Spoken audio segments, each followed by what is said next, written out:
Hi, I'm James. And I'm Emme. And welcome back to another episode of The Bestiary, Monster Manual A to Z. Today we are looking at... The Aboleth. The Aboleth. It is a large aberration. It is a three-eyed, tentacled nightmare covered in teeth and fins. It is older than the gods. It is an eldritch nightmare with a perfect memory, and it is here to scheme and plot and destroy their nemesis. Yeah.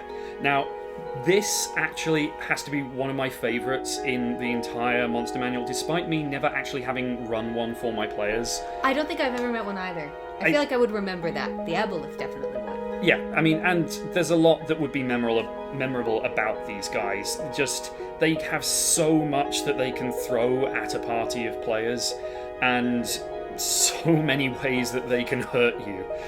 I mean, just starting with just the raw physical damage.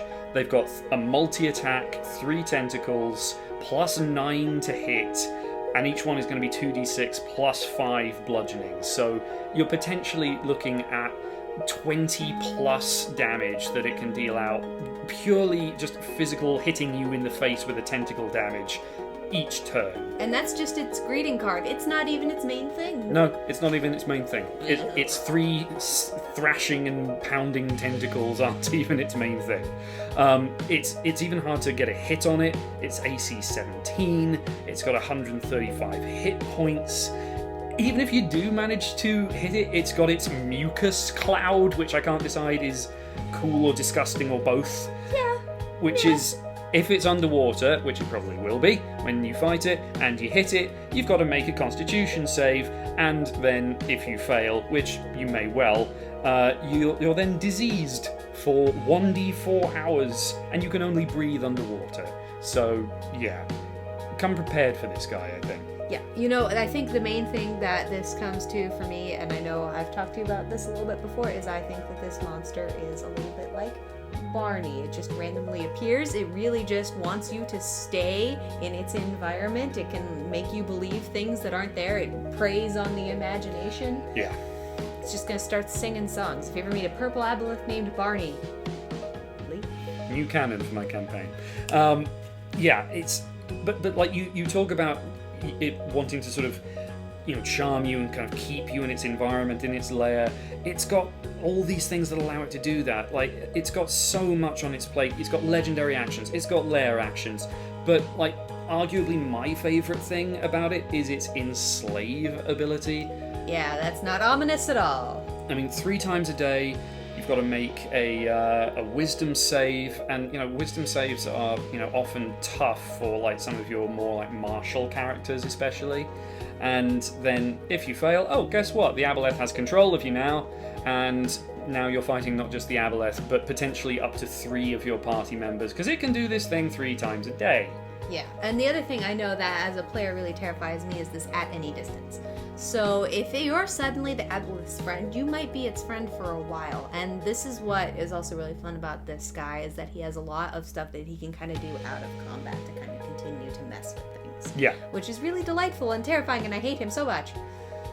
I mean, like, its out of combat abilities really are, like, real insidious and kind of scary. So if it hits you with one of those many tentacled attacks, you know, again, you've got that constitution save, and if you fail, you're then diseased, and your skin goes all weird and translucent, slimy. You can't regain hit points unless you're underwater.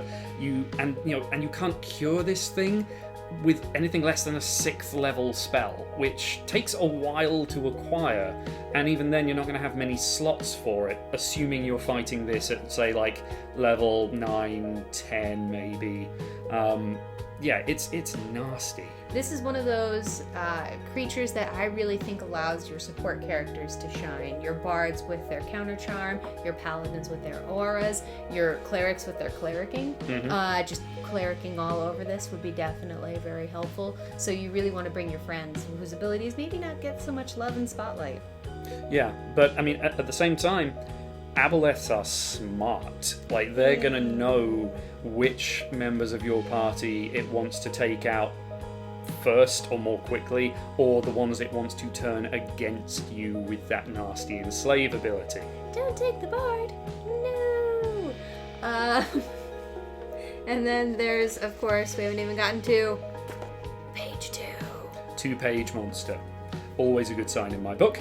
You've got your legendary actions, and so it means obviously you can do this at the end of any of your party's turns.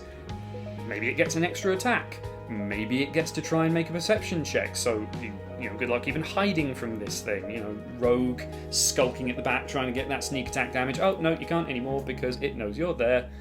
Yeah. And it never forgets. And then, so you've got your enslave ability, and I know I'm harping on about the enslavement, but it's really cool! And then it gets to use those legendary actions to, maybe it's taken a few hits. Oh, hey, person that I've enslaved and made fight for me, I'm going to psychic drain you and heal myself by the amount of damage that I do to you with that. It's got, pretty much everything. I mean, aside from being like a high-level caster, the Aboleth can do basically most things. Now, this is even part of why I love the Aboleth as, from a narrative storytelling perspective for the DM, because it's got its regional effects as well. It can cause underground surfaces within a mile to be slimy and wet. It can foul water sources within a mile of its lair. And if you're an enemy of the Aboleth and you drink that water, you start throwing up. So it's like way to make the party feel unsafe and uneasy even before they get to where they're going to fight the thing. It can create an illusory image of itself outside of its lair. So you're like, we're going to fight the Aboleth, and then no, it's not the Aboleth. And you're like, what does that mean? So, these, allow you to set up the Aboleth as more than just, a monster. It's a villain. It has agency, I think that this creature belongs to my very prestigious club of note. Oh, a prestigious club indeed. Indeed. Quite the nasty group of beasties. And it lays out with these regional effects just this green carpet. You know it's coming. You know what you're going in for. And if you walk into, just like a haunted house, if the walls are saying no and you keep going in, fighting an Aboleth is definitely what you've earned. It's your own fault. Hey, thank you so much for joining us this week. If you liked what you saw, please like and subscribe down below. It really does help us out. Have you ever wrestled with an Aboleth? Have you ever run one against your players? If so, we'd really love to hear your story down in the comments. We'll see you next week when we talk about